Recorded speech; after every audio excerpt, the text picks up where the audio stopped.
after we were training for Vietnam, we didn't have a lot of barracks time. Most of our time was out in the bush and training, and then we'd come in on the weekends, and we'd take off for Houston. Reveille was at 6 o'clock in the morning on Monday.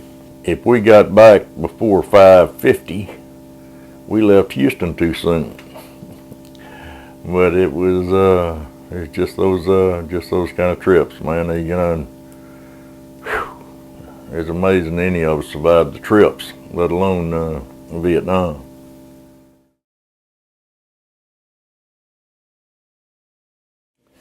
I had fell asleep on guard duty while I was training. I had to dig a 6 by 6 by 6 hole at Fort Hood, Texas. And if you are familiar with Fort Hood, Texas, now that was one of those little entrenching tool shovels. And if you're familiar with Fort Hood, Texas, the ground out there after the first 2 or 3 inches is solid rock. And I decided that wasn't a very good idea and didn't do it. This guy ratted me out. He tells me, when we get back to the barracks, dig this hole underneath the barracks. And I crawled under there and I dug a little bit, and I thought this wasn't a very good idea either. And this happened to be on a Thursday, and Thursday was the commander's bitch night. I went over and talked to Captain Brennan, told him that I had a legal situation that I needed to be in Houston for. He gave me a 3-day pass. The next morning, when Van Horn came in to check on that hole, I was already in Houston on a 3-day pass. Irritated him, I'm told, but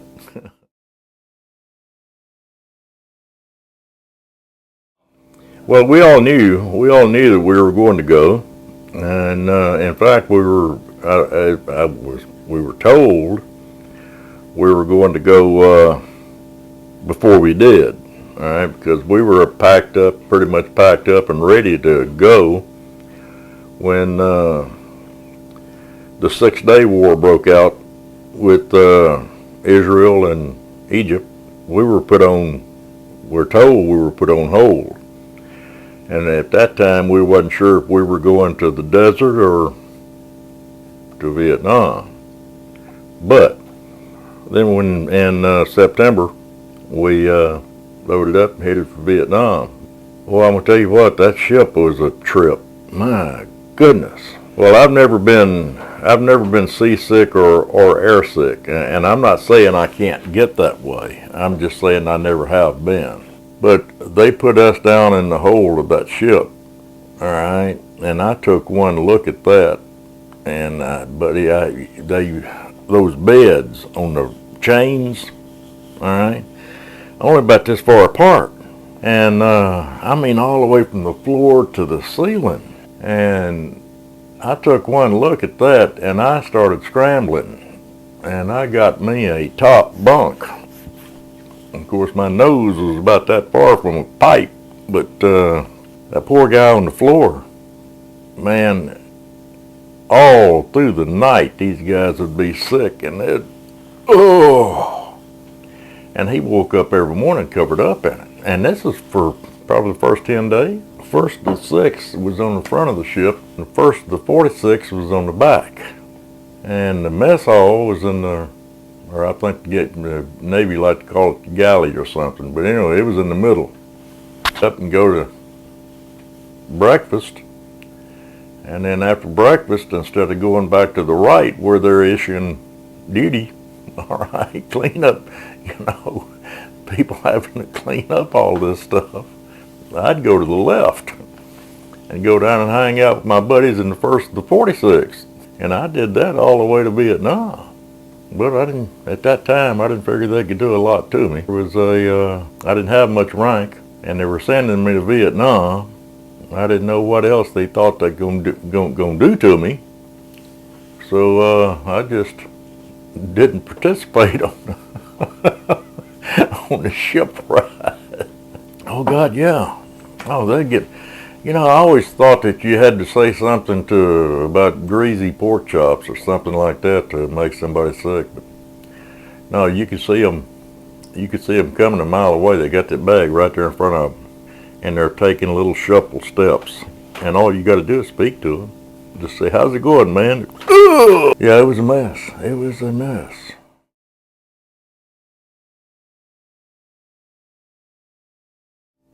One night in Okinawa, wasn't supposed to go into the village. They let us all go to the EM club and on the beach. Wasn't supposed to go to the village. But me and a couple of the guys talked to a cab driver and asked him if he knew a way around a roadblock. He said, "Oh yeah, we can get in this cab." He didn't know a way around it. He just knew a way through it.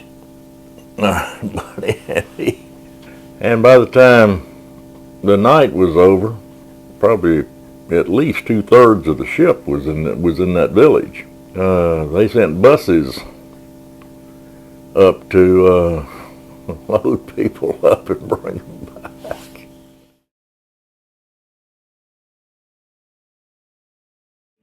Man, they loaded us on these LSTs. Got to jump out in the water and damn near drowned, soaking wet, and then this is inside the compound at July, and standing, get up there and then have to get into a brigade formation because General Westmoreland is there and he wants to give a speech. And anyway, that's the Army. We were sent us to a place in the mountains that was pretty safe. It was pretty not a whole lot going on, and they just kept working us into the war. And for about the first 6 weeks, 2 months or so, we didn't see a great deal of action, and then it seems like all of a sudden TEP was sprung on us, and from then on it was pretty intense.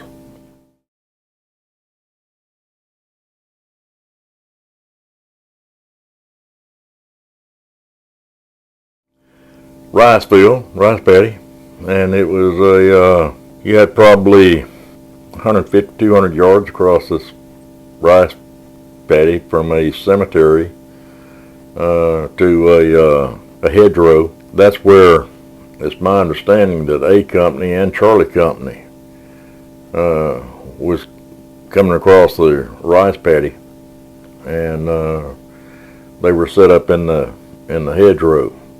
They were able to fall back to the cemetery, or at least A Company fell back to the cemetery. I'm not sure exactly where Charlie Company fell back to, and that's where we spent the night in the cemetery. We got there the same day of the fight, after A Company had walked into the ambush. So we joined up with them. We joined up with A Company in the cemetery, and and spent the night there with A Company. And the next morning is when we came online and swept the rice paddy. No, they wounded and everything and had gone. Yeah, the deceased and everything we loaded up the following day. But and A Company was shot up pretty damn bad. I mean, they walked into that ambush, all right, and they were just flat out caught in the open in that rice paddy. Yeah, they were just flat out caught in the open.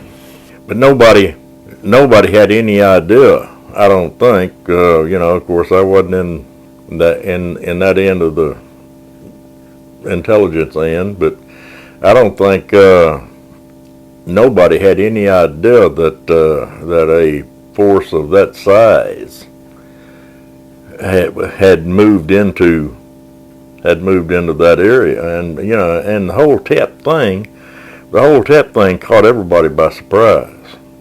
Okay, it was during the ceasefire, because that's the Vietnamese New Year, and that's their big And we had a ceasefire then. We had a ceasefire at Christmas. But however, I spent Christmas Eve on an ambush. All right. And nobody walked into the ambush. All right. But if they had, would have killed them. And that's how those ceasefires went. But it sounded good. It sounded good to the public back here.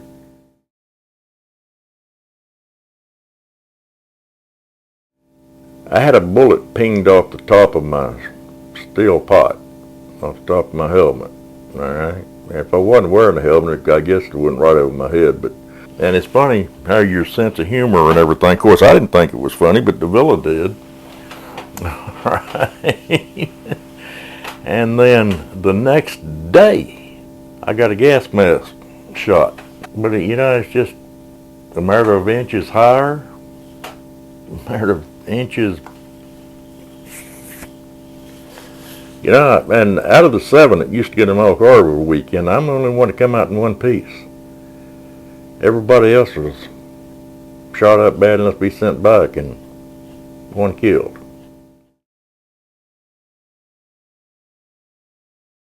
It was the first time I was in a mortar attack. They sent us they were building a forward artillery base camp at a place called LZ Bowman, and they told us it was hot. We went in, not a shot fired, not a shot fired. But we wind up we have to build the damn bunkers. And boy, that just irritated the hell out of us. That we had to, some guys build their own damn bunkers. Fill a couple of sandbags and sit back and smoke and drink coffee and get up, fill a couple more sandbags, and by nighttime, all we had was a hole and walls. And we're sitting around bitching. Now the guys in the bunker next to us were a little more industrious than we were, not much, but a little bit. They had one layer of sandbags on the roof. We're sitting around bitching, and all of a sudden you hear this mortars, theirs, ours, you hear them all the time, all right? They all sound the same. But when they ain't yours, for some reason, the hair on the back of your neck stands up, and then all of a sudden you hear the and boy, and if somebody yells, incoming! And man, we are all of a sudden scrambling for this hole. And then you start hearing the boom, boom, boom. And for every one of them, all right, and laying there in that hole looking up at the stars, knowing that if one lands in that hole, every one of them get deader than hell. In fact, there was an RTO up at the command center that was killed that night. The bunker next to us that had one layer of sandbags took a direct hit. Those guys were shook up, but they were okay. But the next morning, it wasn't daylight, and we was building a bunker. I guarantee you. Yeah, it got built, and quick. The guy that was shooting was shooting a BAR. We provided the South Vietnamese with M1s and BARs and World War II stuff, all right? And therefore, as soon as we gave it to them, then they sold it to the Viet Cong, and anyway, the way we knew it was a BAR is because you can set the cyclic rate of fire on a BAR. Right? You can shoot it, and buddy, from a long ways off. But you can set it, pow, pow, pow, all right? And then once you know that you're hitting home, you can set it up where it'll rattle off but anyway, the guy that was shooting, he wasn't trying to hit nobody. I say he wasn't trying to hit nobody. It was harassing fire, that's all. Just, but we had a sergeant that hadn't been in the country. He was E6. Hadn't been in the country 3 weeks, I'll bet. But we were sitting on the hillside, and would had resupply come in and had water cans. And he was sitting on top of the water cans waiting on the chopper to come back in and pick up the water cans.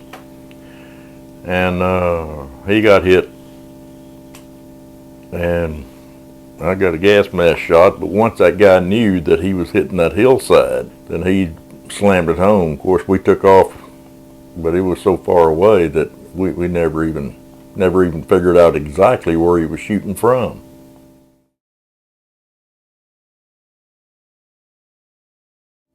They decided that they were going to be good to us, and they were going to bring one platoon a week and back into July and cook steaks out on the beach. And they started with the 1st platoon of A Company, and then the following week was the 2nd platoon of A Company, and then the 3rd platoon, okay, and the 4th. And anyway, I'm in Delta Company, all right.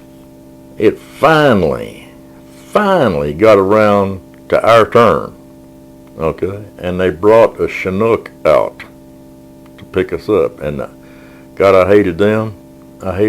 Oh God, it ain't like they're landing on no concrete landing pad, all right. Usually you have to hack out a place for them to land, but them big son of a guns, not only can you not see anything out of them, all right, which I didn't like, they'll pick up a rock that big around and whap you right upside the head with it. But anyway, they brought the Chinook out, and we loaded up. And then all of a sudden, man, it was like somebody was beating on it. And they got those little strap seats down both sides, okay? And that's how we're sitting. And all of a sudden it was like somebody was beating on the side of the helicopter with a sledgehammer. Bam, bam, bam. And bullets coming through there right between everybody's head out the other side, okay? We had one guy that got hit on the bottom of the ear. And how that happened, I don't even know. But I do know that we had to unass that helicopter and go try to find him. So we lost our night. Oh, it was gone. All right.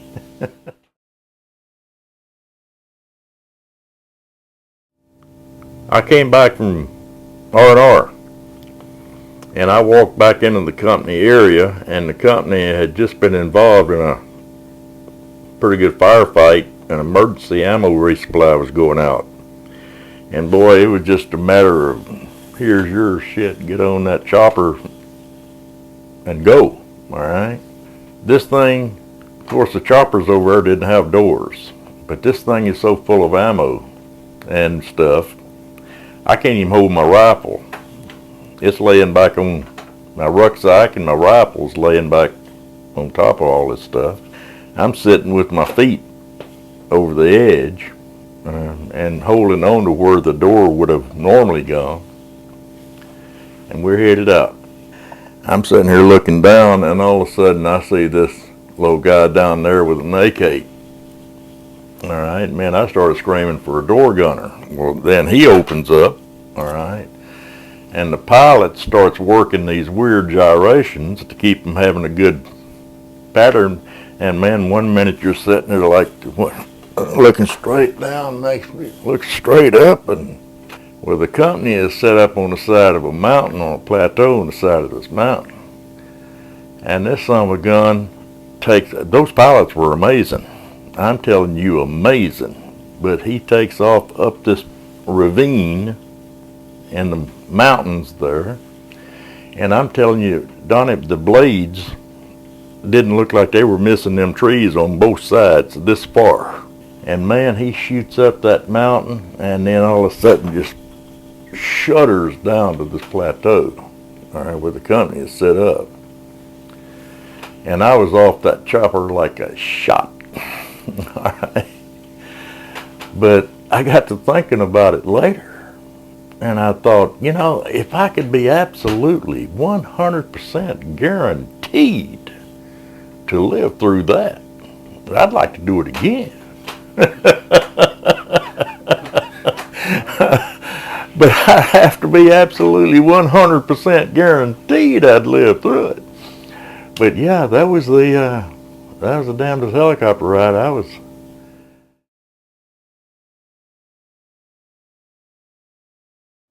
While I was in Sydney, Australia, I went to an optometrist and had him make me a pair of sunglasses that would stand up, because you get used to wearing them all the time. You step out of a triple canopy jungle, and it's like stepping out of a dark bar into 12 noon. All right? You're blinded for a second. And that's when they have a tendency to jump you. Well, the showers over there was just a 55-gallon drum up on stilts with holes in it, and you climb up there with 5 gallons of water, dump it into that 55-gallon drum, and then run back down and shower while it's dripping through there. Okay. Well, I laid my sunglasses down on the sandbag there by the shower. I come back out and it was gone. And it irritated me.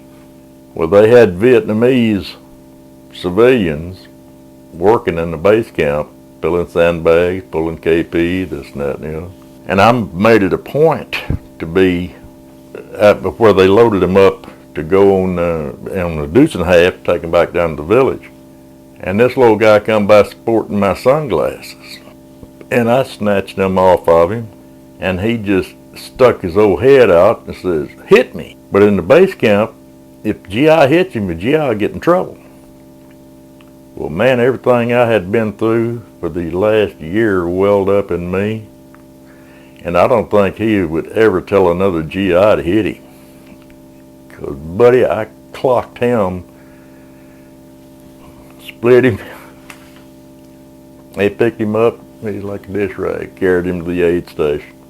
And there were 2 lieutenants and 2 E7s standing there, grabbed me and took me to the battalion XO, and they charged me with assault on a Vietnamese civilian with my fist, flagged my orders, kept me over 3 extra days deliberating whether the article would give me an Article 15 or court-martial me. Finally, they gave me an Article 15 and busted me from E5 to E4, and let me come home.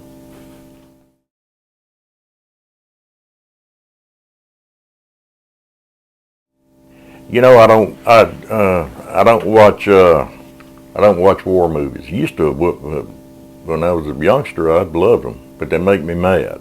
But I did watch Saving Private Ryan. Have you seen that?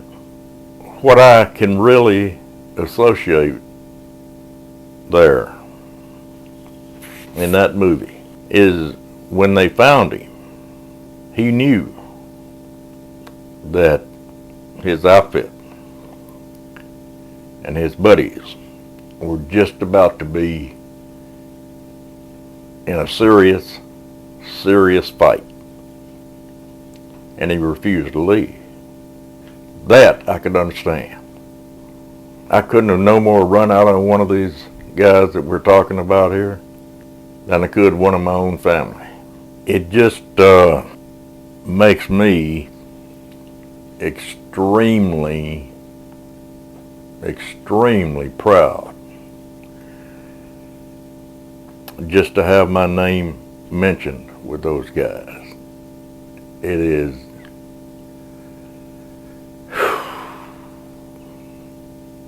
I don't know what else I can say, but just to have my name mentioned with those guys is just finest group of people I've ever known in my life.